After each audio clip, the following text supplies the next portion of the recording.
Rapper Mad Skillz will perform and host a free show in Richmond as part of Dogwood Dale's Festival of the Arts. The concert begins at 8 p.m. on June 16th, which is also Father's Day. Skillz is a Virginia-based and best known for his debut album, From Where. Someone else with mad skills, new at 4, a Virginia school bus driver, has a lot to celebrate tonight. He's been with the Suffolk school system for, listen to this, 7 decades. Yes, 70 years. But Nick Broadway tells us he'll soon be pulling up to his last stop. Some of us hope to retire at 70 years old, let alone. They could find the former president guilty on some counts, not guilty on others. Of course, we're simply going to wait to hear what they have decided. You can see the makeup of the jury. And Aaron, if you could enlighten us here, I know that you have studied this as you've covered this trial, but we have Americans from all walks of life. His peers here in New York City, there are a couple of lawyers on this jury. Tell us more about those who will be deciding his fate. The 5-woman, 7-man jury reflects the diverse richness of Manhattan. They come from all the varied neighborhoods of the borough, and it includes a teacher, a couple of lawyers, as you mentioned, which has been much speculated. 2 native New Yorkers, 2 immigrants, one from Ireland, the foreman, by default, because he was the first juror seated. There's also an immigrant from Lebanon, and all of them pledged, David, to be fair and impartial. And the judge reminded them in giving them jury instructions before deliberations that they needed to adhere to that, to be fair, to be impartial, and not to let any views, either for or against former President Trump, influence the way they judged the evidence. All of them at the outset said they could do that, David. Aaron, tell us how we expect to see this play out. Of course, none of us can be sure until it actually plays out in that courtroom. But how do we believe this verdict will be delivered? And how soon could we hear what they've decided here? The jury had indicated at 4:20 p.m. Eastern Time that they had a verdict, but they wanted some extra minutes to fill out the paperwork. So that time has all but elapsed. So any moment now, we expect that the jury will be brought back into the courtroom. Everyone will be asked to rise, including former President Trump. The jury will take their seats, and then the judge will ask the foreman, this man from Ireland who used to work as a waiter, he now works in sales, and because he was the first juror seated, was selected the foreman by default. He will be asked by the judge whether the jury has reached a verdict, and then he will be asked to announce what it is for each of the 34 counts. Once he has gone through those 34 counts, the jury, all 12 members of the jury, will be polled individually to make sure that that is indeed the verdict, and at that point, it will be officially rendered. Aaron, as you point out, there are 34 felony counts here that he's been charged with, the former president, and each one of these counts begins with essentially this allegation that the former president, Donald Trump, made and caused a false entry into the business records of an enterprise to, and then again, each description of each count then plays out. For example, the first count is an invoice from Michael Cohen dated February 14th, 2017. And then there are a number of these counts, 34 in all. And again, Aaron, as you pointed out there, I mentioned a moment ago as well, this jury could find the former president guilty on some of these counts, not guilty on others. Obviously, the other couple of scenarios, guilty on all or not guilty on all. That's right. Any of those scenarios would be possible, and it's impossible to know how the jury arrived at the verdict they did. Perhaps we'll learn one day. But the invoices, the checks, the ledger entries that you saw there a moment ago on the screen are the allegedly falsified business records, and they all relate to a reimbursement in monthly installments to Donald Trump's former fixer and lawyer, Michael Cohen. On the eve of the 2016 election, he had paid porn actress Stormy Daniels $130,000 in hush money. And when Trump reimbursed Cohen in those monthly installments, that's when prosecutors said he falsified the business records to try to hide it from voters. They called it a scheme to hoodwink voters by keeping crucial information about former President Trump's past from voters in 2016. And prosecutors said in closing arguments, David, that may well have been what allowed Trump to win. suggesting these falsified documents changed the course of American presidential history. And now we await a verdict that may well affect another election come November. And the prosecution, as part of that argument, saying it may have affected, but it might not have affected the election, but trying to make the case before that jury that voters at home should have been able to make that decision based on all of the information at hand. But we'll see what the jury decides here. I'm joined by our chief legal analyst, Dan Abrams, on the phone. And I just want to say to all of our contributors, we'll have to interrupt the moment we begin to hear what this verdict is on all of these 34 counts. But in the meantime, Dan, for our viewers watching ABC News live coverage here of the verdict in Donald Trump's criminal trial, you and I were on the air last night here, Dan, with those first two requests from the jury, and they were somewhat telling. 4 hours in, a very specific request from those jurors to look back at testimony, to have testimony reread from David Pecker, a former publisher of the National Enquirer, of Michael Cohen, of course, Donald Trump's one-time lawyer and fixer, about, in particular, a meeting allegedly that took place at Trump Tower. All three men involved in that meeting, according to the testimony, in addition to phone calls and other testimony that they requested. But that particular request was somewhat telling. And what could it potentially signal here without getting ahead of ourselves? Right. So that's exactly what the prosecutors would have wanted them to start with, right? Because from the prosecutor's perspective, this is a scheme that started in 2015. It started at the Trump Tower with a meeting between David Pecker and Michael Cohen and Donald Trump talking about how they would keep an eye out. David Pecker would keep an eye out for negative stories, that he would help pay for them. They would end up, quoting, killing them. Catch and kill was the scheme. But the reason it's important that they asked for that readback is David Pecker was the corroborating witness for Michael Cohen, right? Again and again, we talked in this case about Michael Cohen's credibility problems. And the prosecution's argument was, yes, he's got credibility problems, but we believe we have corroborated all the key elements of his testimony. And the beginning of that corroboration starts with the 2015 meeting, where David Pecker and Michael Cohen are basically relaying the same account of how this all started.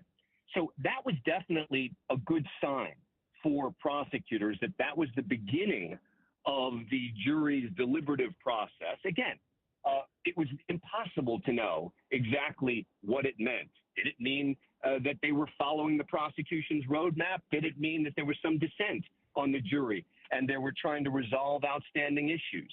We didn't know. We still don't know for certain right now. But based on the speed of the verdict, you've got to believe that at least the prosecutors here are probably encouraged by the fact that a verdict has been reached. And Dan, you and I, in talking on World News Tonight last night here, talked about the potential possibility that would have signaled some sort of dissent. In addition to those questions, those very specific questions, the second request that came about an hour later, early in the deliberations, was that the jury instructions from the judge be reread to the jury. And this was just hours after he had instructed them on jury instructions to begin with. So when we were talking on the air about the potential for any daylight between some of the jurors, it would appear whatever dissension there might have been clearly has been taken care of over the course of just 2 days. And what does that tell you from covering so many of these cases? Well, look, this is a unanimous verdict. You needed a unanimous verdict. 11-1 for conviction or 11-1 for acquittal would be a hung jury. But remember, and we talked about this last night, was that New York has a kind of quirky interpretation of law, that in most cases, the vast majority of cases, the jurors don't get to bring with them the jury instructions back into the jury room. In most states, in federal court, you give the jurors the jury instructions. They Dan, get to let me bring just them interrupt back. you. Let me interrupt you right there. They didn't get a copy of the jury instructions, which is why they asked for them to be read back. Dan can elaborate on that in a moment. I do want to let the audience know that Judge Juan Merchan back in that courtroom. Of course, no cameras in the court, which you are well aware of from our coverage, weeks now of our coverage. The judge back in that courtroom, set to bring the jury back into the courtroom as well to deliver this verdict.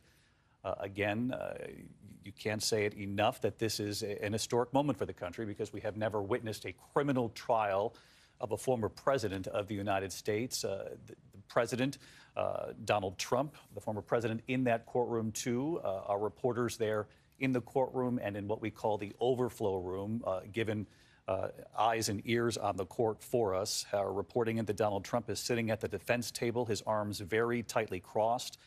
They describe him as stone-faced, nodding as his attorney whispers into his ear. And as you know, after weeks of coverage, that there is a courtroom where they allow reporters to go in to witness the proceedings for the entire day. Our team has been in there every single day, right there along with the former president. And John Carl, you are one of the correspondents who has spent time in that courtroom.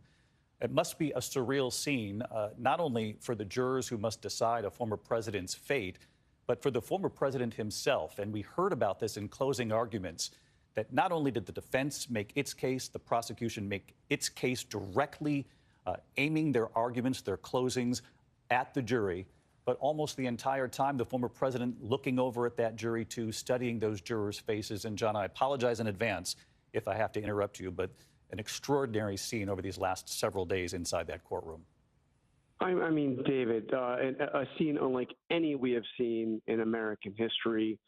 A former president of the United States, and not just a former president of the United States, but a current candidate for president of the United States, again, sitting just, feet away from the jury that would decide his fate. And he can see perfectly clear their expressions as they're hearing the key witnesses, as they're hearing the key evidence.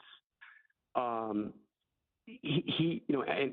when the jury walks in, the entire court must stand up, and the jury walks right in front of Donald Trump and his legal team and the prosecutors on their way to the jury box. And it was interesting. I was in there for 2 very critical days of testimony. Michael Cohen testifying, obviously the central witness in this case.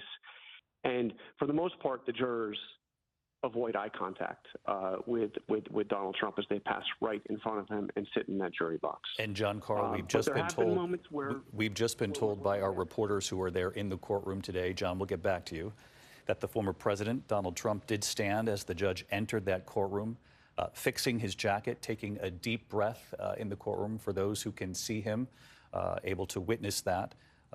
One of our reporters down there on the scene reporting that suddenly there are many more court officers in the room, Secret Service supervisor standing in the back of that room. As you know, any court case here in New York involves a significant amount of security. This is unprecedented. There has been security there every single day of this trial. And many of these officers, when asked previously, when do you get to go home, they are there for the entirety of these days, these proceedings. So even yesterday, for example, after the jurors left for the day, both sides, the defense, the prosecution, had to agree on the kind of testimony that would be reread back to the jurors, those requests made by that jury, that those officers, everybody in that court responsible for keeping the courtroom safe would stay into the evening, along with the court reporters who would then have to read this testimony back. That's what played out this morning. Court reporters reading back the testimony that had been agreed upon by both sides, the defense and the prosecution. And then the judge, we knew Judge Juan Merchan would ask the jury, do you want all of the jury instructions read back to you or particular instructions? And that was how he was able to zero in, laser in on what it is they were looking for to have read back to them. I want to bring in Aaron Katersky again live outside the courthouse. Aaron, it's our understanding the judge back in that courtroom, Donald Trump standing as the judge entered the court. What do we know about the jury at this point? The jury has just entered the courtroom, David, filing right past former President Trump on their way in. Most of the jurors appeared to avoid eye contact as they took their seats in the jury box. The judge is now formally reading into the record stand by, Aaron. Stand by. We are learning right now, Aaron, the foreperson is standing in that courtroom. Let's wait for reporting from inside the courtroom. The control room listening to this very closely. Aaron, you are as well from our team inside the courtroom and in the overflow. The verdict is now being read. As you can see on the screen here, count 1, guilty. Count 2, the former president found guilty. Count 3, guilty. We await count 4 here. As you can see, the first 3 counts, the former president of the United States, Donald Trump, found guilty of 3 felony counts so far. The foreperson in that courtroom.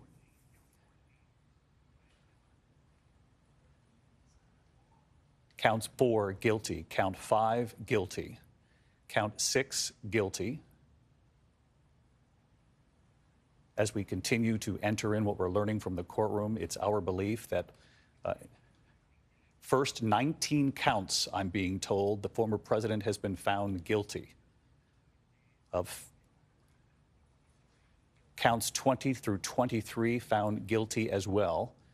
So correct me, control room, all the way through count 23 now found guilty. We are now up to count 26 and count 27 found guilty as well. So again,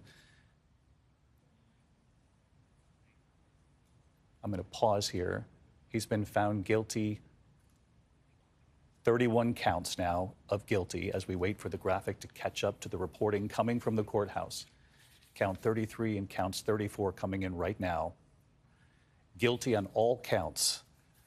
This jury in New York City, a jury of his peers finding the former president guilty on every single felony count brought against him by the Manhattan District Attorney's Office.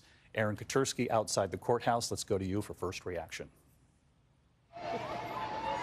An incredible verdict on this day in May, late May. The former president of the United States convicted as charged. 34 counts of falsifying business records. And David, as the crowd outside this courthouse found out, a big cheer went up from opponents of the former president who had been massing in the park across the street from the courthouse. Just a whooping cheer, and they continue to make a lot of noise. There have been supporters of the former president here as well. It looks like many of them are hanging in there, but are remaining silent as the former president has been convicted on all 34 counts of falsifying business records, meaning, David, the jury believed the Manhattan District Attorney's theory of the case that the former president falsified these records to cover up a conspiracy to corrupt the 2016 election by hiding lewd stories from his past. David? Aaron, as we know from the instructions from the judge in this case, Juan Merchan, telling that jury that they could not convict solely on the testimony of Michael Cohen, Donald Trump's longtime former fixer, friend, and attorney, that there must be corroborating evidence in this case that they also believe in coming up with any sort of verdict.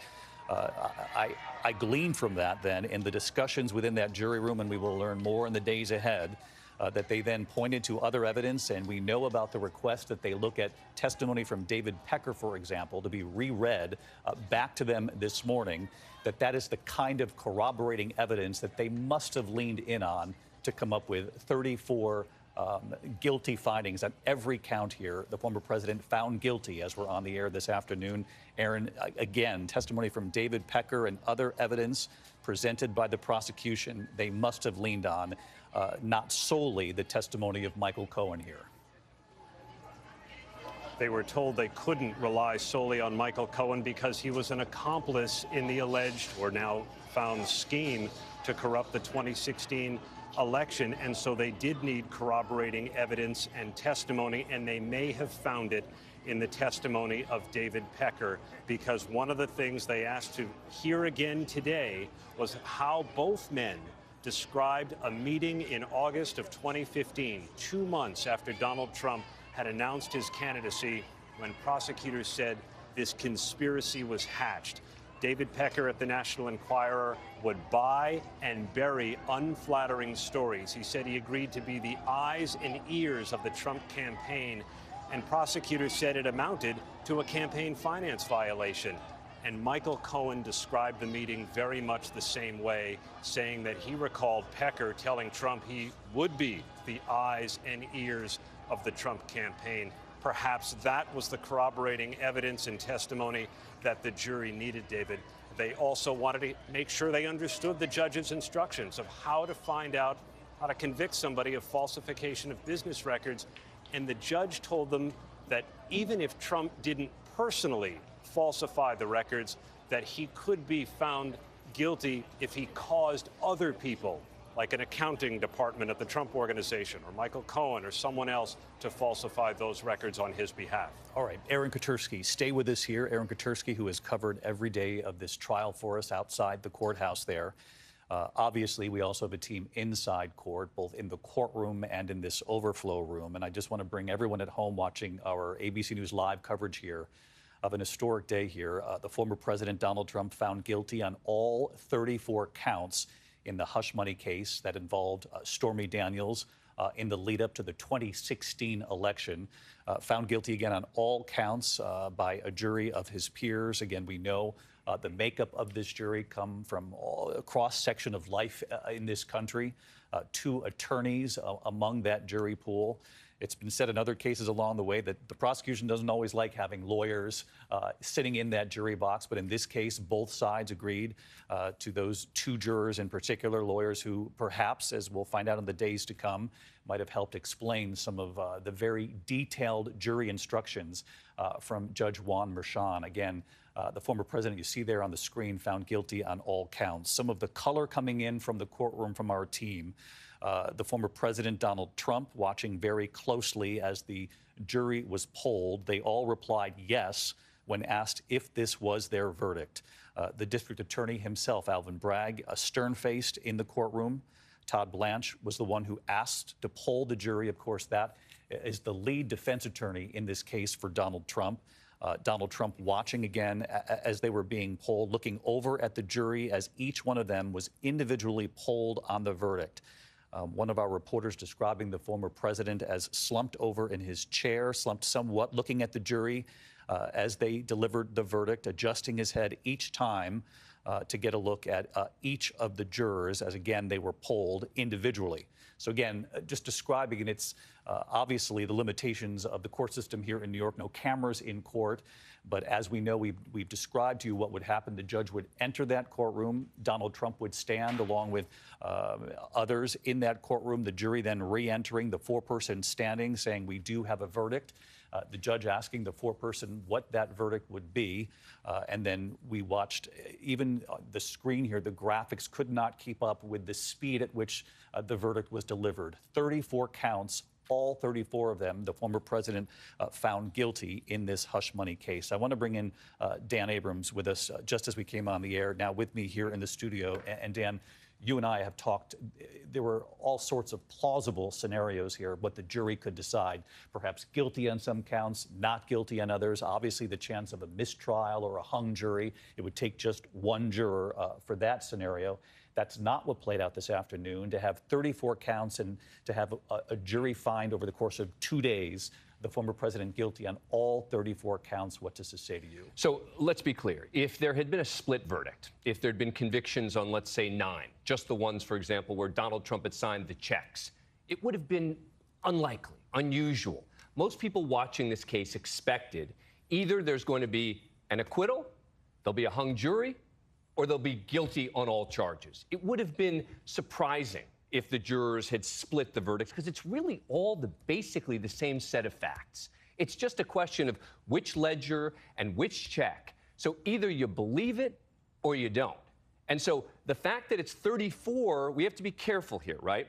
Let's not overstate what that means. Because, for example, when it comes to sentencing, it's not as if the sentence is going to involve 34 counts where each count ends up being served consecutively. There is almost no doubt that whatever sentence happens here, the sentence will be concurrent, meaning all of it will be served at the same time for the 34. So in effect, talk about a sentence. Yeah. Let me stop you right there, because viewers at home are going to ask immediately, what does this mean? Could the former president be sentenced to potential time behind bars? We know there is the potential for that, though extremely unlikely for a first-time offender, correct? I think it is unlikely. This is the lowest level felony in the state of New York. We talk about misdemeanors versus felonies, but there's also different levels of felony. This is a Class E felony, the lowest kind. Donald Trump has never been convicted of a crime before.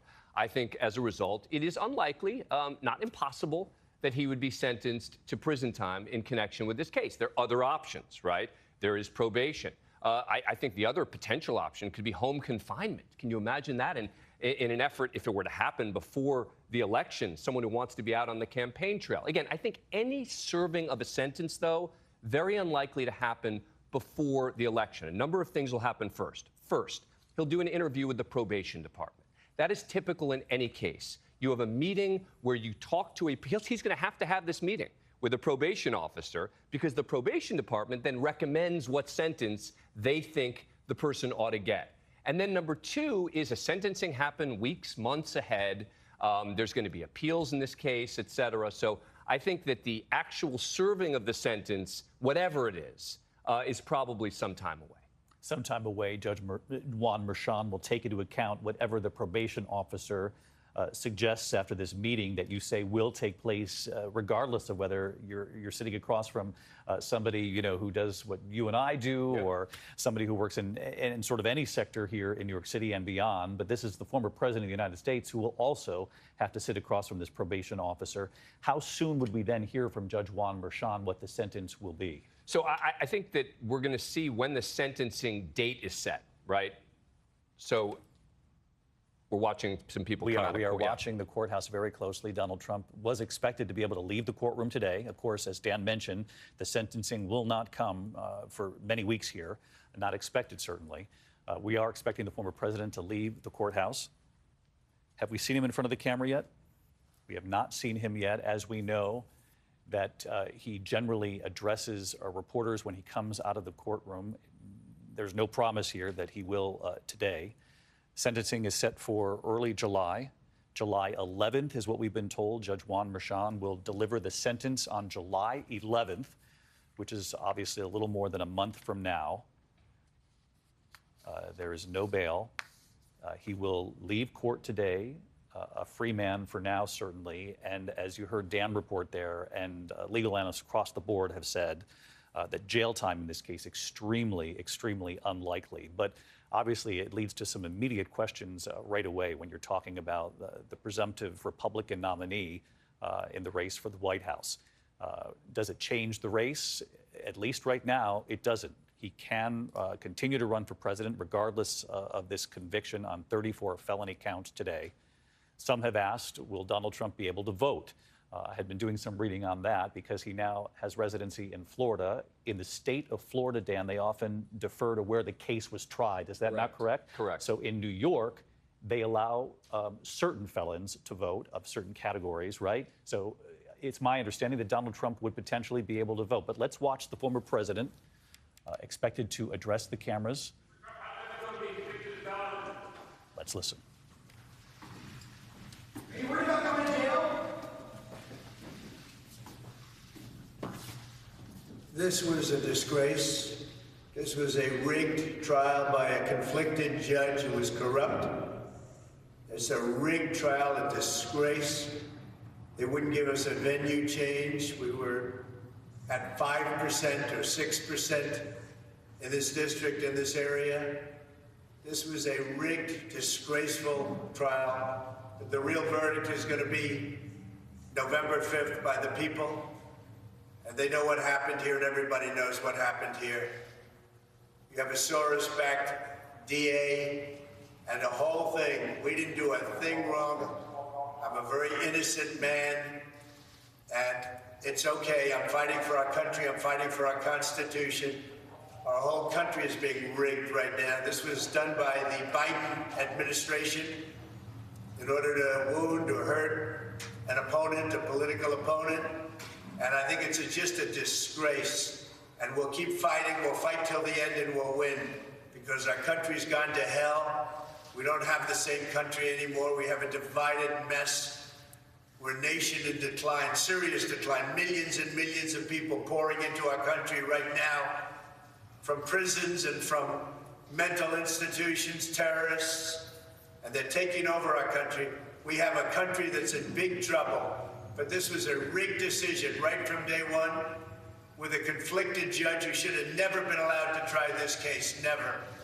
And we will fight for our Constitution. This is long from over. Thank you very much. Why should voters vote for a convicted felon? Todd Blanche at the president's side. Todd Blanche, the defense attorney, the president turning around, not taking any questions. Former President Donald Trump, a short time after listening to the foreperson deliver the guilty verdict on all 34 counts. Todd Blanche then asking each juror to be polled, each juror then saying that they agreed with the finding. This was unanimous, all 34 counts found guilty. The former president moments ago saying this is a disgrace, this was a rigged trial, a rigged decision, and immediately turning to the race for president, saying the real verdict will come on November 5th from the American people.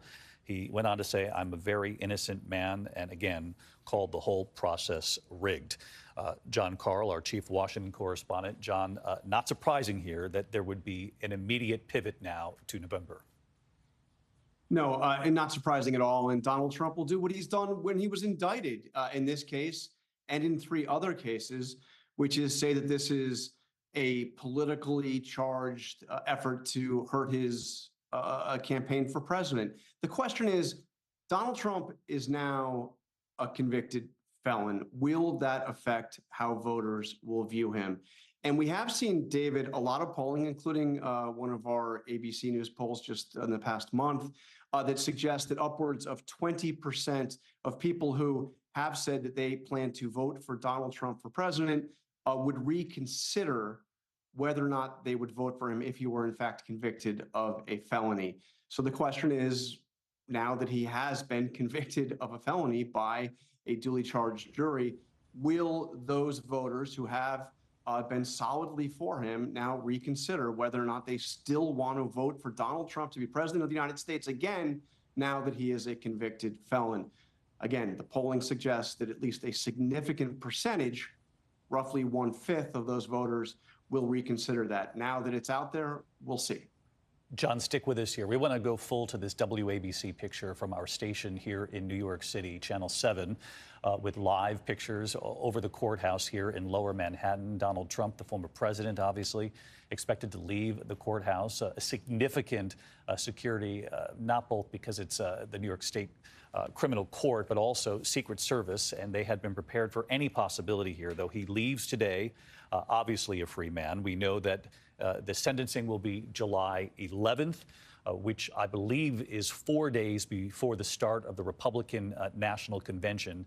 John Karl hits at a very important point politically, and which is the central question of whether or not this changes the dynamic in the race for president in this country. We don't want to get too far ahead of ourselves here on that, but as you know, we've been reporting for many weeks now, this race, even though we are still very early on, is a very close race in this country. They are within a point or two of one another, President Biden and former President Trump, as the country, takes a deep breath and prepares itself for a rematch. The polling consistently shows that the American people did not want these two to play this out all over again in front of the country, but that is where we're headed. And now the question, as John Karl brings up, is whether or not this shifts the dynamic at all. Of course, some political pundits will say this was sort of baked in, that Donald Trump supporters had been bracing for anything here, that it won't change the dynamic at all, if much at all, for those who are loyal Donald Trump supporters. And the question, though, given how tight the race is, this is going to be a presidential race. Most observers say that will be decided at the margins. It's very, very close. So even if it changes the minds of people in the very middle, independent voters who don't like their choices, for example, that's going to be something that is really studied in the days and weeks ahead, and how the political arguments might shift. We heard from Donald Trump here moments ago that he immediately is pivoting to the November election, saying that that is when the true verdict will be delivered in this country, that verdict by the American people when they vote in this presidential race. Mary Bruce, our chief White House correspondent, obviously covering any reaction from the White House, any reaction from President Biden.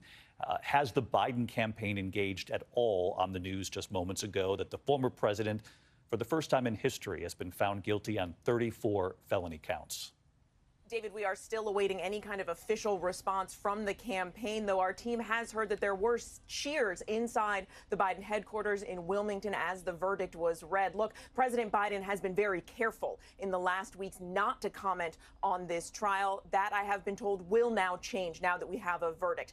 Obviously, these guilty verdicts are a political gift to Democrats, a political gift to the president. He is now running against a convicted felon. But don't expect the president to completely upend his campaign messaging because of this, I am told. This verdict is not now going to somehow become the centerpiece of his messaging to the American people. The Biden team is very well aware of former President Trump's argument, as we just heard, his claims that this is all somehow rigged. The president doesn't want to be overly celebratory and feed in to that narrative that this was somehow a witch hunt concocted by President Biden. He has been adamant that he had nothing to do with this. He has said that he has never had a single conversation with anyone in his administration, with the Justice Department, anyone about Donald Trump's legal troubles. What you can expect the president to do, though, is to continue to argue that Donald Trump, he believes, is unfit to serve, and he will make the argument that ultimately it is up to voters to decide Donald Trump's future. Because as we have been noted, even if he does face any kind of prison time, that is likely,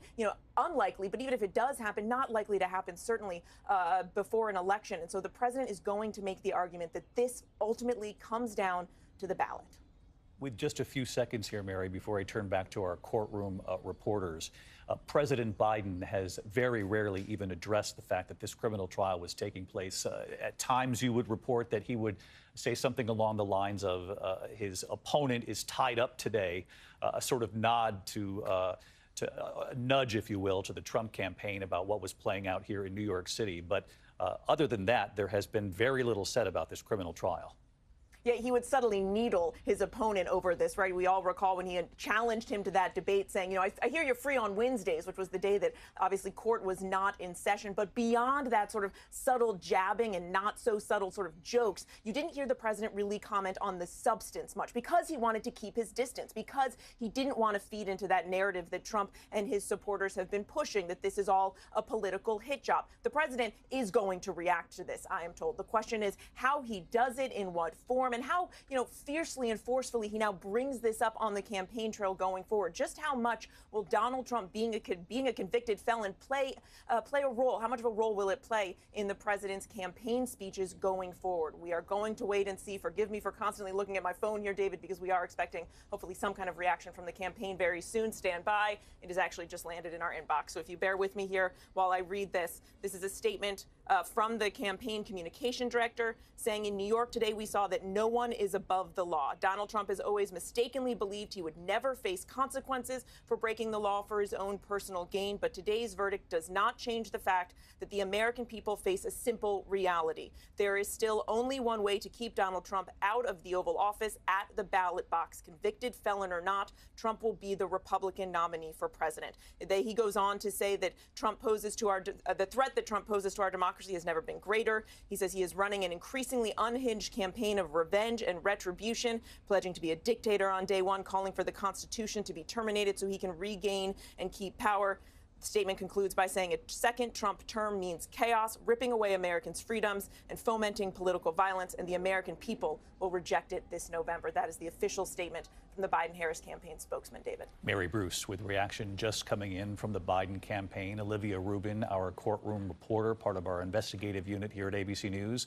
Olivia, you were in the courtroom and in that overflow room so many days during this trial. Can you describe what you witnessed late this afternoon as the jury was called back into that courtroom and the verdict was read, the reaction from the former president in that room? Well, for the most part, David, a stone-faced Donald Trump in that courtroom, almost motionless the entire time. He sat in his seat, slumped back, the frown we have seen on his face almost every single day inside of that courtroom. And it was no different for most part when he heard the jury read that verdict. But it's so striking, David, because I want to rewind for just a moment, because before the verdict came in, Judge Merchan had called the parties in to tell them essentially that the day was about to be over. Donald Trump thought that he was going home without a verdict today. He just had about 15 minutes to kill. And what we saw was a Donald Trump at that verdict, at the defense table, that we have never seen before. He was joking, he was laughing, he was smiling with Todd Blanche. They were chatting, they were laughing almost incessantly. Todd Blanche laughing so hard at one point, doubling over that his forehead almost touched the table in front of him. They thought that they were going home today. It seemed without a verdict. It was almost a jubilant, giddy Donald Trump, but that changed very, very quickly when Judge Merchan came back into the room to inform the parties that the jury had reached that verdict. And then, of course, it shifted to that original Donald Trump that I just described to you. And something that we noticed, the whole team that has been in there for 7 weeks throughout this case, is how little the jury looked at Donald Trump when they would come in and out of that courtroom every single day. They have to march right by him, just inches away from him, and they hardly ever looked at him, David. They looked down at the floor, and it was essentially the same story today. And such a striking scene today to see the jury leave in front of Donald Trump, again, just inches away from him after rendering that guilty verdict, marching in front of him in the line that they have done day in and day out, and again, appearing to look down at the floor once again. But Donald Trump, on that camera that's on him in the overflow room, he was looking at them. He stood in front of them as they passed. He adjusted his tie. So really just a remarkable moment from him, from that jubilant, laughing, giddy Donald Trump, who thought he was going home today with no verdict, to the man sitting at the defense table as they are saying guilty over and over and over again, a convicted felon, David. Olivia, stay with us here as we're looking at live pictures here from WABC Channel 7 here in New York, our ABC station, obviously trained over the courthouse. We're expecting to see the former president leave the courthouse at any moment. And as Olivia just described, the final moments inside that courtroom today, the judge had indicated that perhaps the jurors would be headed home for the day, that this would go into a third day of deliberations.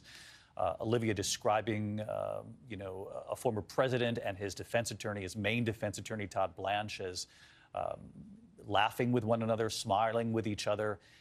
And then a stark shift in temperature at that defense table when the judge then moments later said the jury had in fact reached a verdict in this case. And Olivia, as we know, the defense believed that with every day that went by, that was a more positive sign for them. So I would gather at the end of today, late today, when they thought this was going to bleed into a third day of deliberations, there was some relief that we're going to go into another day. And in fact, moments later, that dramatic sort of whiplash moment in the courtroom.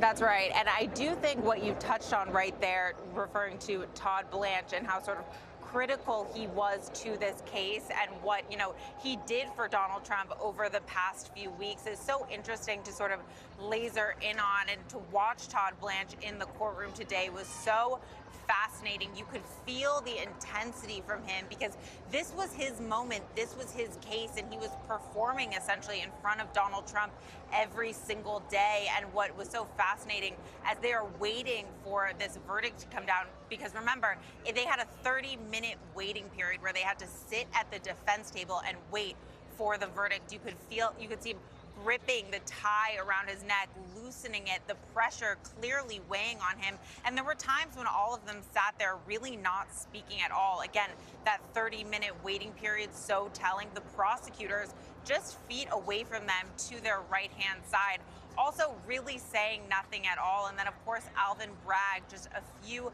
benches behind them. He had been in the courtroom just a few days, and what was so fascinating about him is how sort of you could feel his intensity in the courtroom as well, at times hunched over papers in his lap. I think at one point I saw him following along with questioning of witnesses, and you could see his tension.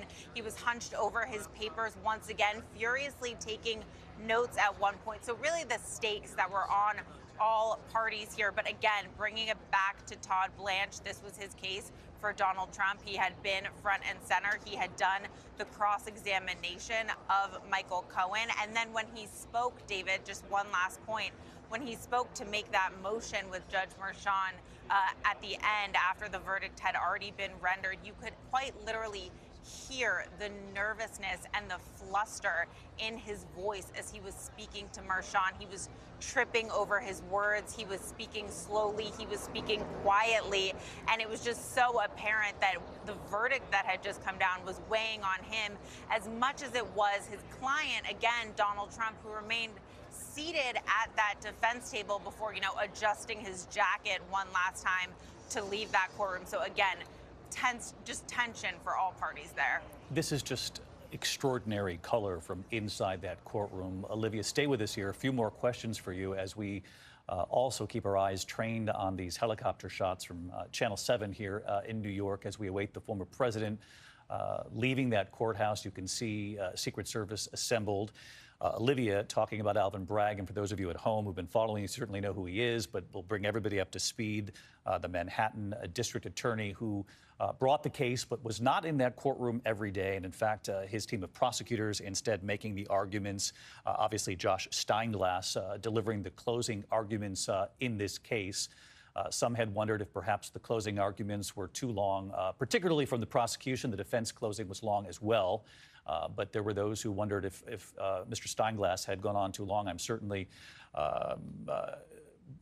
of the belief now that he's happy with what he said because he got the verdict that he was looking for. There will be a lot of sort of Monday morning quarterbacking, really, particularly for the defense at this point. Todd Blanche, a respected defense attorney, but there have been questions about the approach during this trial and whether or not it was the right approach in trying to defend the former president against these particular counts. I want to get back to Olivia, though, because, again, in New York, no cameras in the court for this trial. And, Olivia, you were describing the jurors, and I want to laser in on this because, as we heard from Judge Juan Merchan, in his instructions to the jury, he told them, you are deciding the fate of a fellow member of this community, so as to take down the temperature of the moment, the history of the moment that they know full well this was the former president sitting there before them at the defense table, but also instructing each of those jurors not to allow bias, their own political beliefs to enter into the equation, that they need to find him guilty or not guilty based on the totality of the evidence. And what I mean by that is, in particular, he said, you cannot come up with a verdict here based solely on the testimony of Michael Cohen.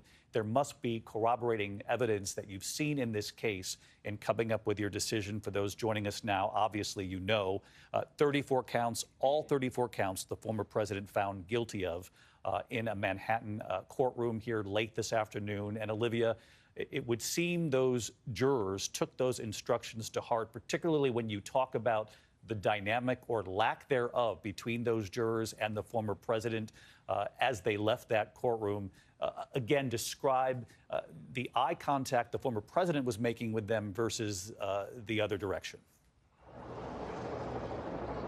Well, I will say, you talk about, the focus of the jury day in and day out inside of the courtroom, David. It is hard to underscore how focused, how laser focused these jurors were on all of the testimony, on the opening arguments, and on the closings, which we know were marathon. They paid attention and took notes during a 5-hour closing argument. That is remarkable. They listened to Todd Blanche. I noticed one juror nodding their head and taking notes as Todd Blanche was delivering his closing. So it appeared to be a jury that was listening so intently to both sides. Though I will also point out, this was not a very expressive jury. They did not give a lot with their facial expressions, with their motions throughout the 20-plus days that they sat through this trial, and that we watched them every single day. But what was so apparent, as I hinted at earlier, was how they just never looked at Donald Trump. It was so rare, although there was one or two jurors that occasionally would look at him when they would go in and out of the courtroom. And that was one of sort of the most remarkable, logistical setups of the courtroom. Every single time that the jury came in for the day, Donald Trump would stand and they would emerge from the left side of the courtroom, a little door, and they would file in a line past Donald Trump across the courtroom and into the jury box where they would take their seats. So for just those 4 or 5 seconds, twice every single day, they were just inches away from the former president and the man whose fate they would ultimately decide. And again, it was so striking how not only would they not look at him, but they would look down at the floor most of the time as they made their way past him, or some of them would try to sort of conveniently turn their neck so that they were facing the other way and trying to look over where Judge Merchan would sit, but really doing anything that they could to not stand in his direction as Donald Trump stood sort of shoulders back tall in his suit in front of them, some of them wearing sneakers, some of them wearing t-shirts occasionally, a really striking dynamic. And then, of course, today, again, you know, with the camera on Donald Trump, watching him watch the 12 jurors who just decided his fate walk out, and yet again they don't even appear to acknowledge him. And you have, you know, the former leader of the free world, the man who could become president yet again if he is successful, adjusting his suit, adjusting his tie, and sort of slumped over in front of the 12 average New Yorkers who just decided for him and are barely once again even looking at him. David.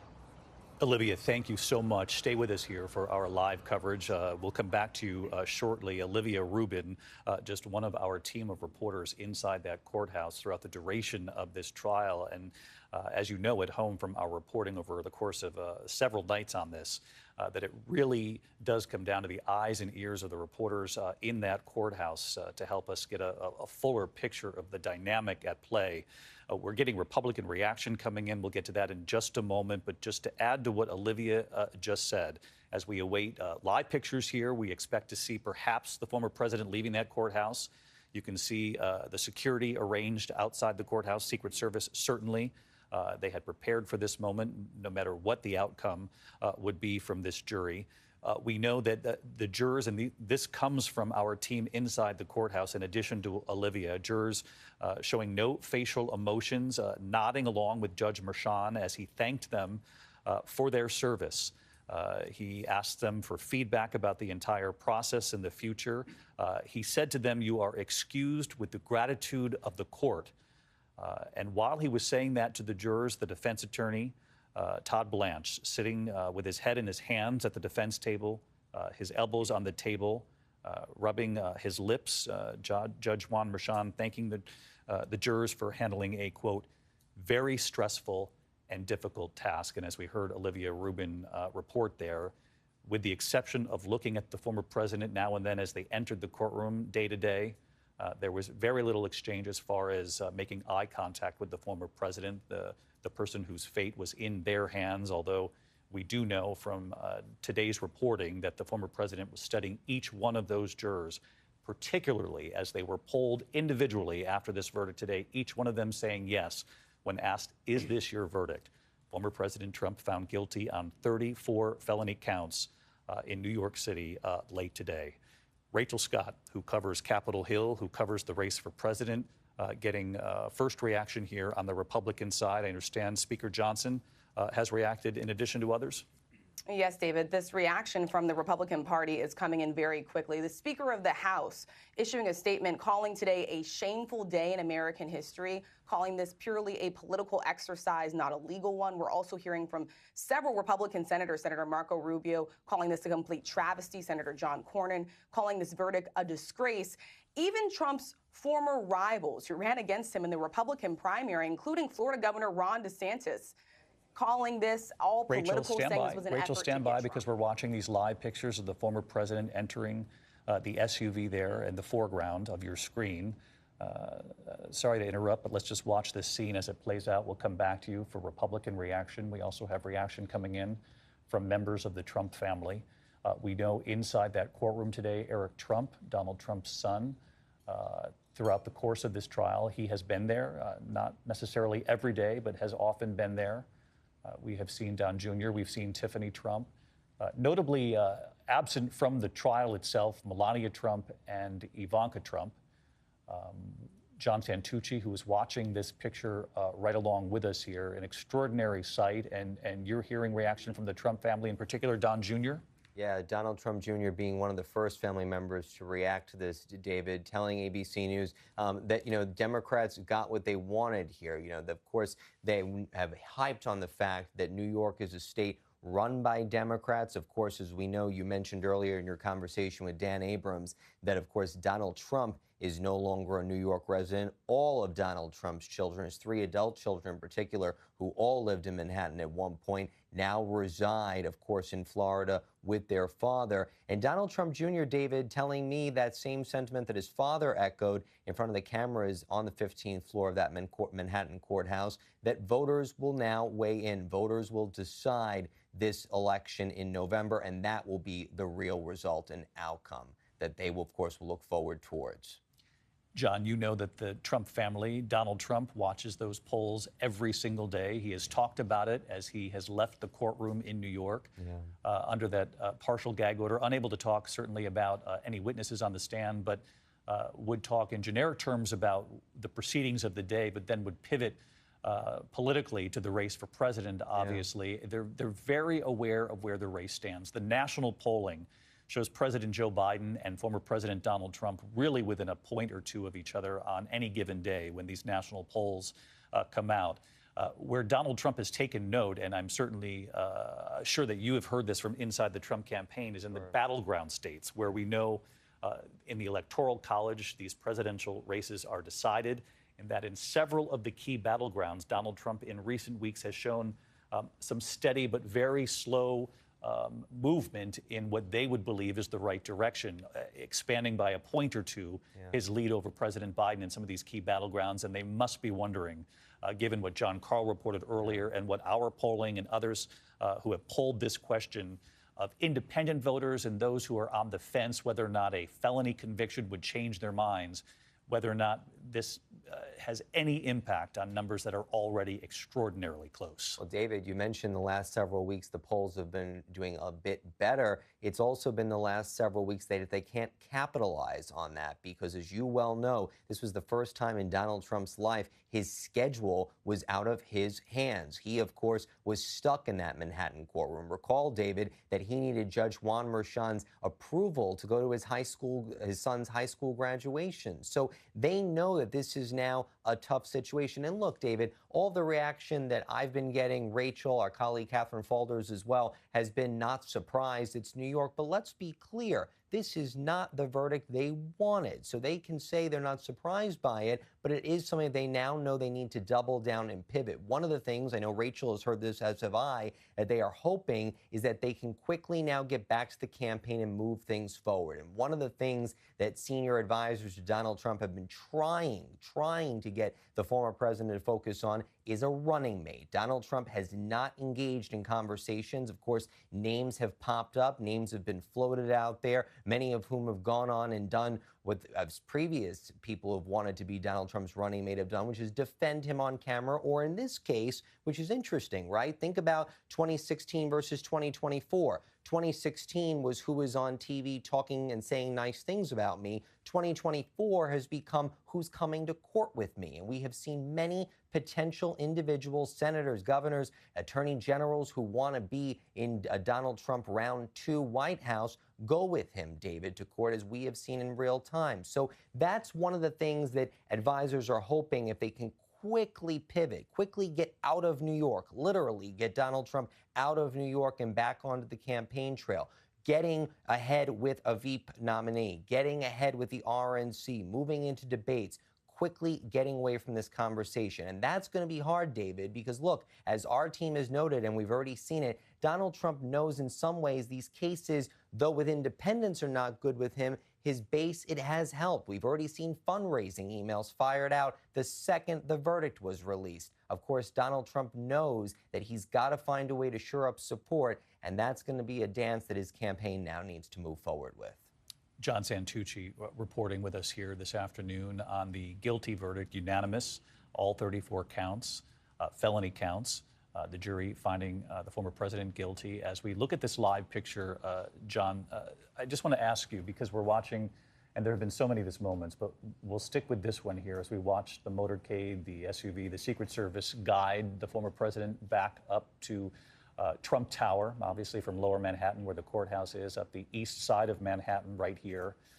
And even though we have heard the former president repeatedly talk about, his belief that this is rigged and political, We know, first of all, for a fact that the jury that was seated, both sides agreed to, that they come from various walks of life.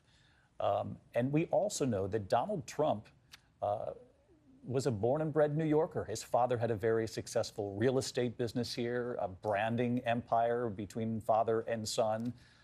Donald Trump enjoyed many, many years sort of being at the top in New York City. And to be in this SUV now, guided by the Secret Service back up to Trump Tower after being found guilty on 34 felony counts, even though he says it's political, expresses disgust for what played out here in New York City today, this is a man who called himself a New Yorker for decades and who enjoyed significant success here. It's an unbelievable story. A guy that was made by New York was just in some ways, you could argue, broken by New York. And think about it, right? You talk about Donald Trump's father, Fred Trump.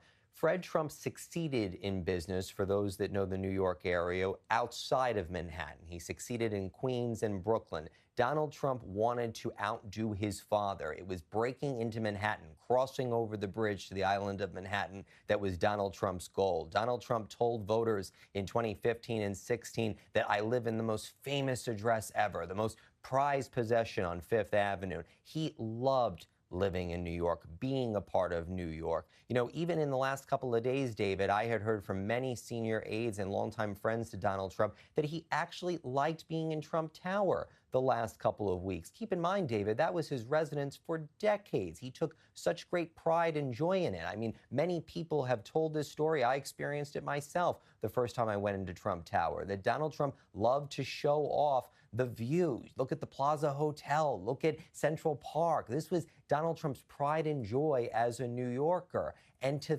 think that this is a city that he really spent his life trying to be a part of, breaking into. You know, as we're watching this helicopter follow his motorcade, I'm reminded of a video in our ABC archives of Barbara Walters with Donald Trump, talking about how he wanted to make the New York skyline different, put his impact on it. He's driving along right now, David. You got to imagine looking in part out the window, looking at the city that he had a big part of in some ways for many, many years. And this is a city now, David, that has left a very different impression on Donald Trump. And I mentioned earlier, but just think about it, right? You know, we all grow up, we all move away from home, life brings us in different places. But Donald Trump left New York because at first, because of a new job that he became president, but then left in protest because of these cases, because of these prosecutors that he said were out to get him. His children followed. His entire being in New York is no longer there. It's such a different life. As one person said to me when this case got started, think of everything Donald Trump had in 2015 before his foot stepped on the escalator. It's a lot of a different life now. It certainly is a new chapter for Donald Trump in New York City, a city that made him, and as John said moments ago, today, a city that has profoundly impacted where things go from here, though whether or not this affects the outcome in November certainly is an open-ended question. You heard John Carl and Rachel Scott talk about fundraising, the immediate fundraising off of this. That is one advantage to this, but certainly there's a significant downside. We cannot overstate that. 34 guilty verdicts rather, on 34 felony counts today by a jury of people agreed to by both the defense and the prosecution, a jury of Donald Trump's peers from all walks of life here in New York. And as we know, the judge had instructed that jury to look at this president, this former president, as a member of the community, and also instructed the jury not to allow bias, political beliefs to factor into this equation. Of course, every human brings some sort of opinion or viewpoint to any of life's experiences, but they were instructed not to bring their political opinions into that courtroom. They were also instructed not to base their verdict solely on the testimony of Michael Cohen, who has become such an extraordinary lightning rod, certainly in this case, and the judge telling them there must be corroborating evidence of a magnitude that would allow you to come up with the decision that they came up with today. John Carl, Michael Cohen has put out a statement. Yeah, Michael Cohen has just put out a statement, David, and it reads, "Today is an important day for accountability and the rule of law. While it has been a difficult journey for me and my family, the truth always matters." So Michael Cohen, who we just heard in the closing statements by the defense in this case, Donald Trump's attorney call the gloat, the greatest liar of all time. Their entirety, I mean, the major thrust of the defense was that the central witness in this case, Michael Cohen, was a convicted liar, was somebody who simply could not be trusted. The jury didn't have to rely entirely on Michael Cohen's testimony, David, but Michael Cohen clearly was at the center of the prosecution's case. It was Michael Cohen who made the hush money payments to Stormy Daniels. It was Michael Cohen who was, now the jury has determined, reimbursed by the president, the former president of the United States, Donald Trump. And Michael Cohen now, in a rather muted statement for Michael Cohen, saying that this is a day where Donald Trump finally faced accountability. Michael Cohen, who testified he took out a home equity loan on his own home to make that payment. And John, it was striking that the prosecution in their closing sort of took on that point, fully aware that the defense had basically called him the MVP of lying, the greatest liar of all time. The prosecution then telling those jurors in their closing arguments, listen, we didn't pick him up at the witness store. He wouldn't have been our choice. He was the choice of the former president to be his fixer and his lawyer. And they made the point that that's exactly why Donald Trump hired him in the first place, because he was somebody, the prosecution argued, who would lie on Donald Trump's behalf, who would do anything on Donald Trump's behalf. Such was his loyalty to Trump. Cohen once famously said that he would be willing to take a bullet for Donald Trump.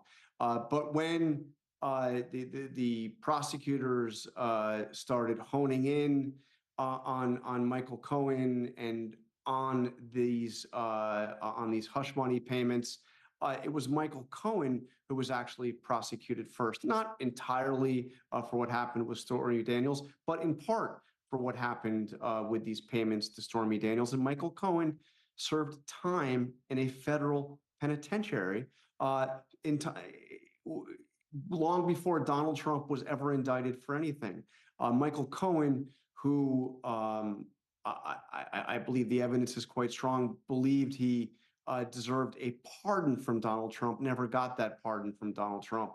And when Michael Cohen was prosecuted for this and Trump didn't do anything to help him out, Michael Cohen turned hard against the man that he had served so loyally. And that was part of the defense's case, was this is somebody who is out to get Donald Trump, who wants revenge. And frankly, David, I think the evidence and the prosecution basically acknowledged this in their arguments, their closing arguments. The evidence was there. Michael Cohen did want revenge, but the prosecution made the case that you don't need to just rely on Michael Cohen's testimony. There is significant evidence in this case that backs up the story he is now telling. We are coming up on 6 o'clock here in the East. For many of you who might be tuning in for local news, at least in the eastern part of the country, you're watching ABC News live coverage of a significant day here in American history. Former President Donald Trump found guilty on all 34 felony counts in the hush money criminal trial here in New York City that, of course, involved that payment to Stormy Daniels in the weeks before the 2016 election. And it wasn't simply that the documents had been falsified. The argument the prosecution set out to make was that they were falsified in addition to trying to keep this information from the voters who had a right, they said, that was their argument, had a right to the information to make up their own mind before the 2016 election. It had been said when it comes to the testimony of Michael Cohen, you heard John Carl talking about Michael Cohen there. The defense had called him the greatest liar of all time. In that courtroom during closing, the prosecution saying we didn't pick Michael Cohen, we wouldn't have picked him as our key witness. but that it was former President Trump who picked him for those very reasons, those very skills, being able to lie, being able to fix, being able to make things happen. That's why Michael Cohen is playing such a large role in this case. That was the argument made by the prosecution. It had been said that even if Michael Cohen is a liar, that he would have a hard time fooling 12 New Yorkers in that jury box. Judge Juan Merchan instructing them, even in the end, through jury instructions agreed upon by both the prosecution and the defense, that the jurors could not find the former president guilty based solely on the testimony of Michael Cohen, that they must have corroborating evidence to the magnitude that would allow them to find the former president guilty on all 34 counts in a New York City courtroom here late today. Josh Einiger of our station, WABC TV here in New York, Channel 7. Of course, that team doing extraordinary work trying to cover this day in and day out as well. Josh, you were in the courtroom. Describe the moment the jurors walked in and the former president's reaction to that verdict. Yeah, so David, it's hard to overstate the wild shifts in the atmosphere in that courtroom over the course of really just a few minutes. I'll actually start a few minutes before that, which is when the judge called all the parties back to the courtroom at around 4:15. The jury was to deliberate until 4:30, and the judge told both sides he was going to let the jury go at 4:30, and then he left the bench. And over the next few minutes, Donald Trump was positively giddy with laughter with his lead attorney, Todd Blanche. They were laughing pretty heavily at the defense table and really all smiles. They seemed very relaxed. And it was really only a few minutes after that that the jury sent this note saying they had a verdict. So when they did enter, I think you heard Olivia Rubin say earlier, they walked in a very well-practiced, eyes down, eyes forward, not looking at the former president, who was really just maybe a foot or two to their right as they have to file past him, and they got into the witness box. And what I'll tell you is that from where we were sitting, David, we're not able to see his face. We can only see the back of his head, so it's hard to know what expression was on his face. But as they started to read through the counts, count 1, guilty, count 2, guilty, there was no motion at all in his body until they got to count 4, at which point he slowly started to shake his head. And that lasted for a few more counts, and then at around count 6 or 7, he was just still again, all the way through to count 34 when he was found guilty on all counts, David. Any reaction were you able to see from Eric Trump, his son? Was his son still in the courtroom at that point? His son, Eric, was in the courtroom sitting next to one of his attorneys, and no obvious reaction from him either. He was looking straight ahead, sort of ramrod straight, and did not betray any emotion. And then I will tell you, David, that when the jury did file out, it was that same awkward staging in the room that we've talked about so many times. They walked out now with him on their left. Some of the jurors actually turned their face to the right in the direction of the judge and away from the direction of Trump so that they would not have to make eye contact with him as they filed out of the room. And then when he left the room a few minutes after that, there was just a look of disgust. I have no other real word for it on his face as he walked out of the room, and then you saw him before the cameras after that. We're looking at the SUV carrying the former president back up to Trump Tower here in Manhattan. And Josh, the moments after the verdict was delivered, we understand that each juror was then polled right there with the former president sitting at the defense table, each juror polled by the judge. And how did that play out? And I know you were sitting behind the president, very hard to tell his facial expression, but describe for me, if you will, that moment, and then what the judge then said to those jurors after their job was done. So when the judge polled the jurors, he didn't poll them on each count. Of course, there are 34 counts, there are 12 jurors. He basically went through juror 1, is this your verdict? Juror 1 said yes, juror 2, juror 3. And during that time, Trump did turn in his chair and he was looking off in the direction of the jurors. No obvious expression on his face. It seemed fairly impassive. And then, at the end, the judge did thank these jurors for their service. He told them, I don't have a direct quote in front of me, but he told them how difficult this trial has been, how stressful this trial has been for them. He thanked them for their service, and he excused them from the room. And then he asked them if it would be okay if, after he excused them from the room, he would then go to them to have a conversation with them and thank them personally, one-on-one. And that was when they rose from the jury box. Everyone rose, including the former president, and then they filed out of the room, taking great pains not to look in his direction. That's a very interesting observation, and I had wondered earlier when I had reported earlier on the air here that the judge told those jurors that he would be interested in their feedback, thanked them for what was a very difficult task.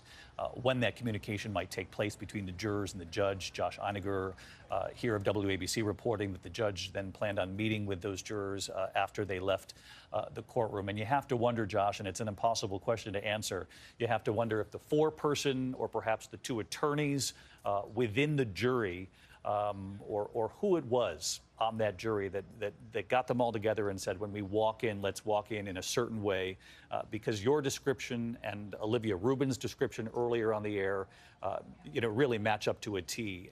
The decorum, the way they carried themselves, regardless of what you believe about this case, how they carry themselves is something that we can all observe and certainly appreciate, at least in their behavior. I know there are going to be a lot of opinions on the outcome of this trial, but to have walked in and to be concerted in their effort to sort of look down, not bring any more emotion or drama to a case that's already has historic implications here. David, it's hard to know, of course, as you point out, what the impetus was behind all of that. Part of it really could simply be that it was just uncomfortable for them. Here they are in this incredibly weighty position. The fate of the former leader of the free world is in their hands, and he's a pretty imposing figure, especially when he stands. So part of it could simply be that kind of intimidation factor, or maybe an attempt not to allow themselves to be intimidated by that type of stature, standing, that presence just to their right as they walk in or their left as they walk out. It was, though, as you point out, David, I mean, there were two attorneys on this jury. There were quite a few people with advanced degrees. So, there are people with life experience and wisdom, perhaps, who could guide, the whole jury in terms of how it comports itself during this really historic and very stressful trial. Josh Einiger of WABC TV. Josh is just one of several reporters who've been down there from the beginning for us, both through WABC and our network team here, there with Olivia Rubin and Aaron Katursky, and we'll come back to each of them with our live coverage here. Again, you're watching ABC News live coverage, the former president being brought back uptown to Trump Tower in a city where 12 jurors have found him guilty on all 34 felony counts against him. It had been believed, as we were in day 2 of deliberations, the fact that the deliberations continued throughout today, they got close to that end time today. There had been some indication from the judge that the day would be wrapping up. Jurors might be going home. There was levity at the defense table between the former president and Todd Blanche, his lead defense attorney. They thought they were going home for the day when suddenly the judge said that jury has reached a verdict. And they will be entering the courtroom shortly. A number of our reporters who were in the courtroom and in that overflow room that actually has a camera trained on the courtroom as well, all described very similarly the change in temperature immediately at that defense table. We had been reporting here over the last day or two that with every day that goes on, that gives a defense team a little more hope that there might be dissent among jurors within the jury. And that doesn't mean they're not still going to come up with the same answer, but as the days wear on, that's considered a better sign perhaps for the defense. And so that sudden turn at the end of today, Dan, must have been very unsettling for the former president and for Todd Blanche. Yeah, I mean, look, a hung jury in this case, meaning one juror saying I'm not going to convict, would have been a big victory for Donald Trump. It would have meant any potential retrial wouldn't happen until after the election. If he wins the election, it wouldn't happen potentially until 2029. So they were certainly hoping at the least for a hung jury here. And I'll tell you, the fact that this jury came back today, it's pretty quick. I mean, yes, you can argue this wasn't that complicated a case. That's true. As a legal matter, though, it wasn't that easy a case either. And the fact that these jurors came back after a half day yesterday, a day of deliberations today, came back with a verdict in this kind of case suggests to me that there wasn't much dissent on that jury. Because it'll be very interesting to hear when they initially went back there. Did they poll the jury? Did they say, what are you all thinking? Let's do a quick hand raise. A lot of the time that happens in the jury room. Were they all saying that they thought guilty at the outset? Again, this was a pretty quick verdict to come back with 34 counts and suggest to me that if there was any dissent, there wasn't much. Let's ask you a couple of quick legal questions for those who might have just joined us right around the 6 o'clock hour here in the East when people come to the TV for their local news. You're stuck with us a little earlier than normal here tonight, given the stakes at play here and this guilty verdict for former President Trump, guilty on all 34 counts. This does nothing, Dan, legally when it comes to running for president. He continues to run, no problem. Correct, and he can vote, too. We were about to talk about it before. He can run for president, no question. The question of voting is based on New York state law because Florida defers back to the state where it happened. That's New York. In New York, really the only way you can't vote is if you're serving time, actually serving time. So he will be able to run for president and he'll be able to vote. The question's going to be when the sentencing is going to happen on July 11th. The question is going to be, even at that sentencing, whatever the sentence is, does it begin immediately? I think that there's a really serious chance that what will happen is that the judge will say, I'll allow you to appeal this, and while they're appealing, the sentence, whatever it is, would be put on hold. This might be a little nuanced, but I find it interesting in all the reading because he has moved to Florida and made himself a resident of Florida. That's his home base now.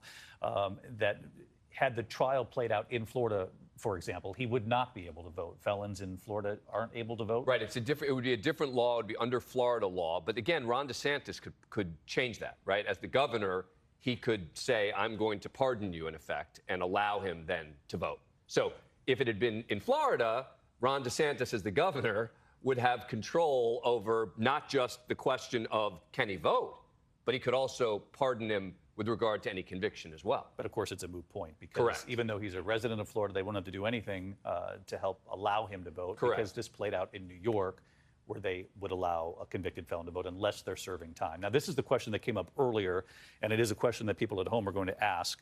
We know the sentencing is July 11th. By my count, 4 days before the Republican National Convention. It's still extremely unlikely that the sentencing would include any kind of time behind bars. Yeah, I mean, I think it's unlikely. You're talking about the lowest level felony here. You're talking about someone with no criminal record. One question I think some people will ask is, well, you know, this is a defendant who has been attacking and trashing this judge. Even we just heard him do it moments ago. Could that play into the sentencing? Typically in a case, a lawyer would say, are you crazy? You're going after the judge who has complete and total discretion over what your sentence is going to be? I think this case is a little different. I think there's more of an expectation of the politics meets law aspect of attacking the judge. Question is, how will the judge react to that? Because he does have the discretion. We're talking about what would usually happen in a case like this. The judge could still decide that he wants prison time, but I think in the end that remains unlikely, even despite the very significant and personal attacks on this judge. What do you think he does, the judge? I think he's going to give him some sort of probation, maybe some sort of community service. There's a possibility of home confinement, which would be sort of a balance between the two. We're watching the Secret Service here. They have arrived at Trump Tower, just south of Central Park, for those of you who know Manhattan. The former president returning to his home at Trump Tower. You can see the NYPD there telling people to continue on their way. Difficult thing, though, to get through to New Yorkers who know very well, obviously, as does the country, that this is something that certainly will divide many Americans, but it will be a day and a piece of history that we will not forget in a long line of sort of markers in this political climate of these last several years in our country. Former President Trump, you see here, arriving back at Trump Tower just a couple of hours after thinking that the jury would be going home for another night, that deliberations would go into a third day, and then the sudden turn in that courtroom when Judge Juan Merchan informed the former president, where you saw him there just moments ago on the sidewalk. Unclear whether or not he will address any reporters or those who are gathered there. Let's just listen to those who are gathered there on Fifth Avenue.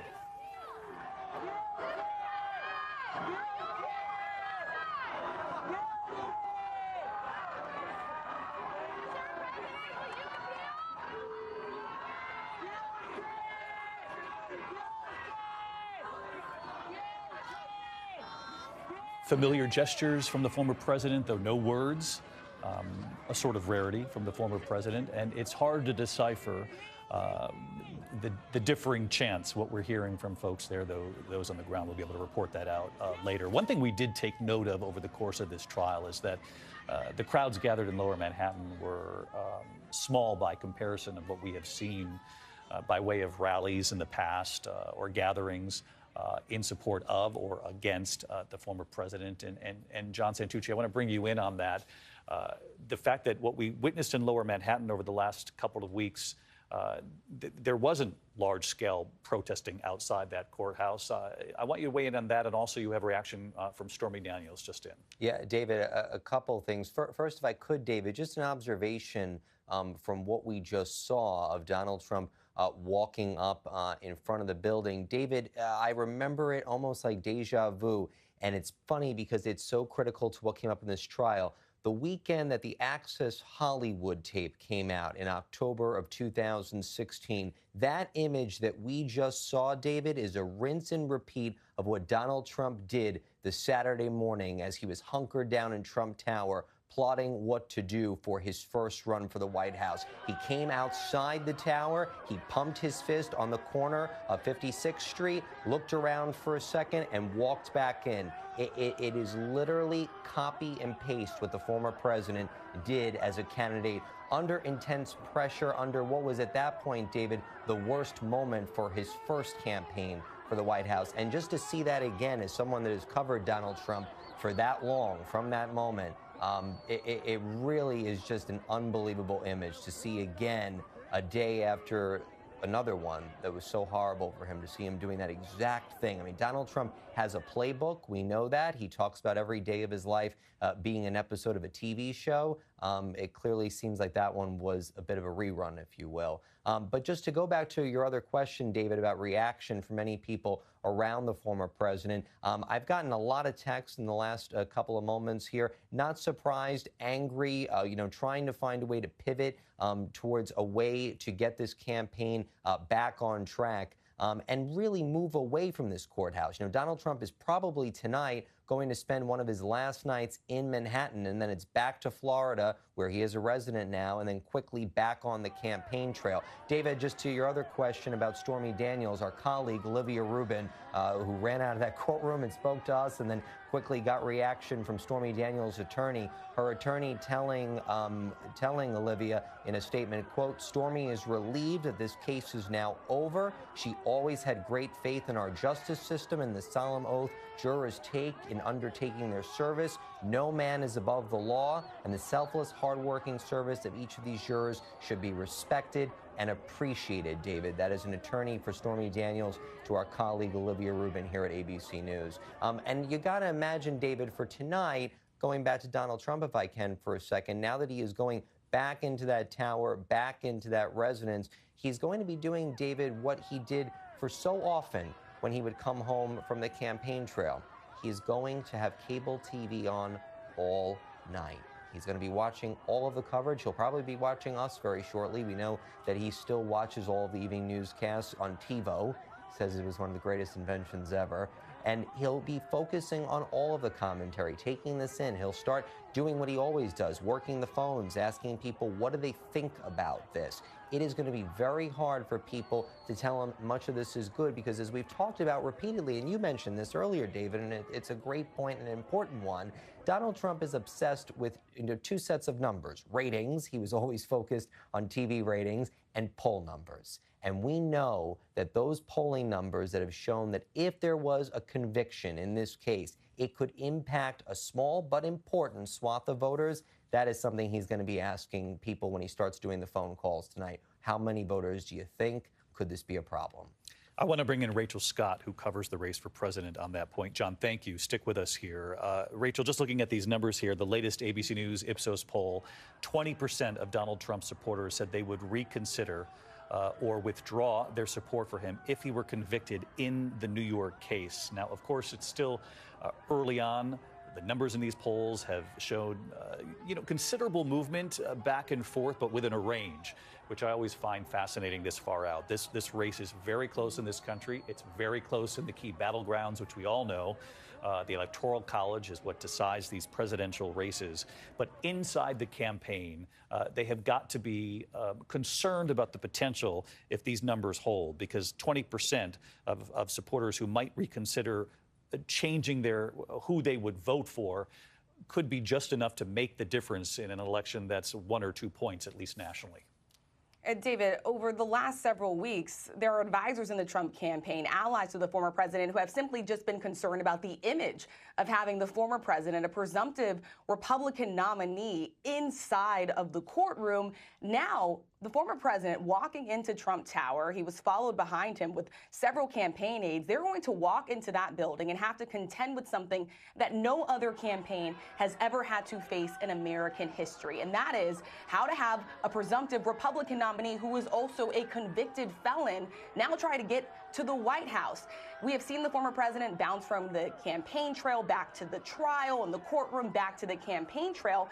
And his advisors are, in fact, worried, as is the former president, as we know, that he keenly follows many of these poll numbers, how much of a political liability this is going to be for him, not only within his own base. We know, according to our ABC News Ipsos poll, that 80% of Trump supporters say they will stick with him. But it's that 20% who say they'll either reconsider or withdraw their support. And even when you look at other polls, 17% of independents in a latest Quinnipiac poll said that they might be less likely to vote for the former president if he's convicted of a crime. That is a big concern for the former president because we know just how close this race could be. So even just having a small swath of those voters turn away from the former president could make all the difference in these critical battleground states. One group that is not turning away from him, David, I will tell you, it is the Republican Party. They have lined up one by one behind the former president. We're already seeing that reflected in the number of statements that we received since the verdict was actually reached and read inside of that Manhattan courthouse. And not only that, we saw something too that was pretty unprecedented, David. We saw a number of Republicans line up behind the former president at that Manhattan courthouse, including the second in line to the presidency, the Speaker of the House, David. They are standing by him as he goes through this. You talk about the Speaker of the House, Mike Johnson, and as you know, he was in that courtroom. In recent days, there has been, Johnson Tucci alluded to this earlier, a sort of tally of who showed up in that courtroom to show their political support of Donald Trump, who within the Republican Party, Speaker Johnson, among them. And we know that politically up on the Hill, Speaker Johnson has tried to move forward certain issues that Donald Trump was putting pressure on Republicans not to move forward with. But on this particular point, they sort of cleared the deck. Speaker Johnson, in a show of political unity, showed up at that courthouse here in New York.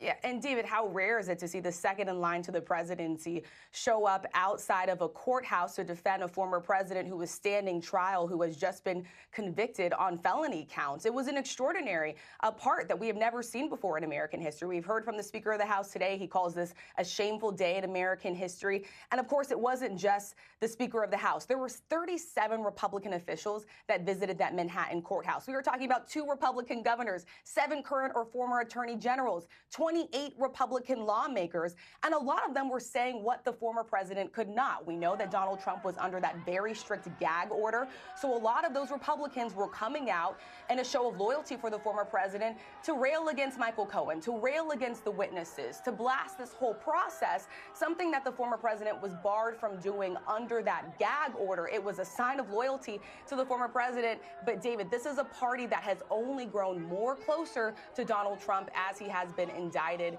and now as he has been convicted.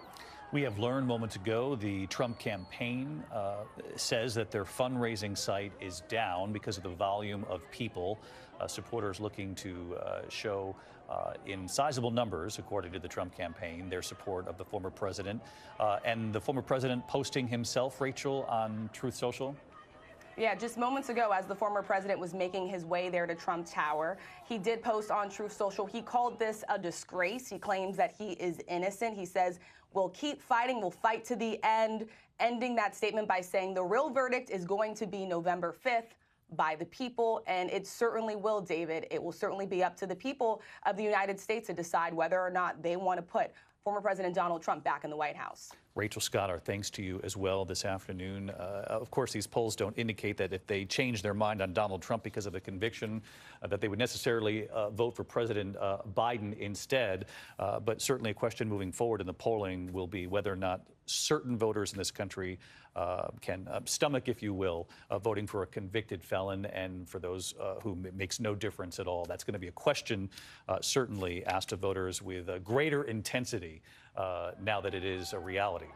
34 felony counts late this afternoon here in New York. The former president found guilty on all counts in the hush money case involving the payment to Stormy Daniels, that payment made by Michael Cohen, Donald Trump's, handpicked for many years, fixer and lawyer.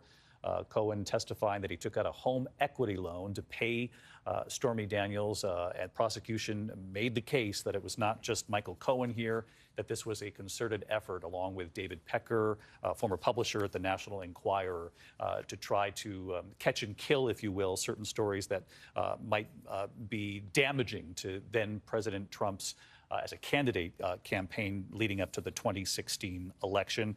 Again, as we know from jury instructions from Judge Juan Merchan here in New York, he told them repeatedly that they could not convict based solely on the testimony of Michael Cohen, that they must look at the totality of the evidence here.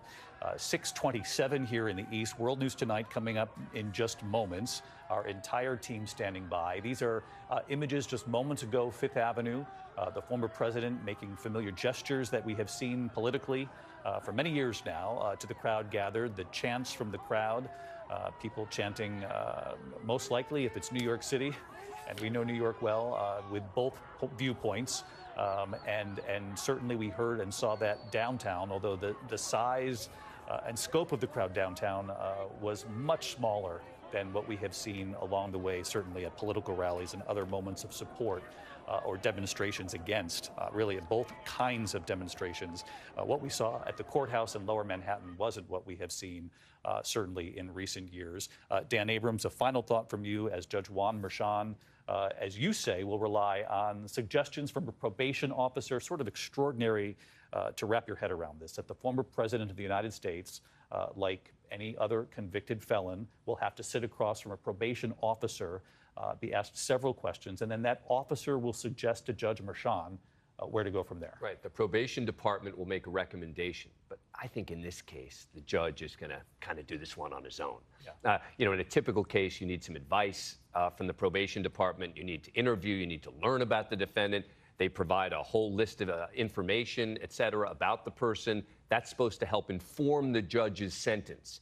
Here, the judge knows a lot about Donald Trump. I'm not sure he's going to need a lot of assistance from the probation department. Not sure that he's going to rely one way or the other on that. But there's a huge range here of possibilities in terms of a sentence. You're talking about anything from no jail time at all to up to 4 years in prison. No one expects anything like the top end. The question really just becomes any jail time at all. And as you and I have talked about repeatedly, I think that's unlikely.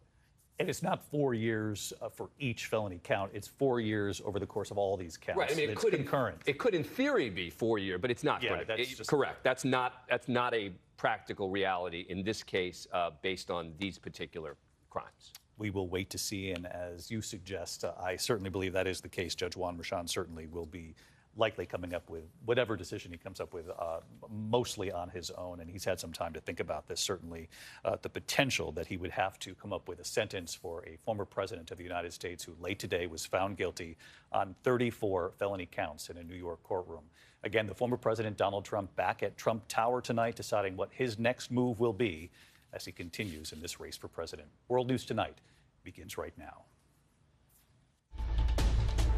This has been a special report from ABC News.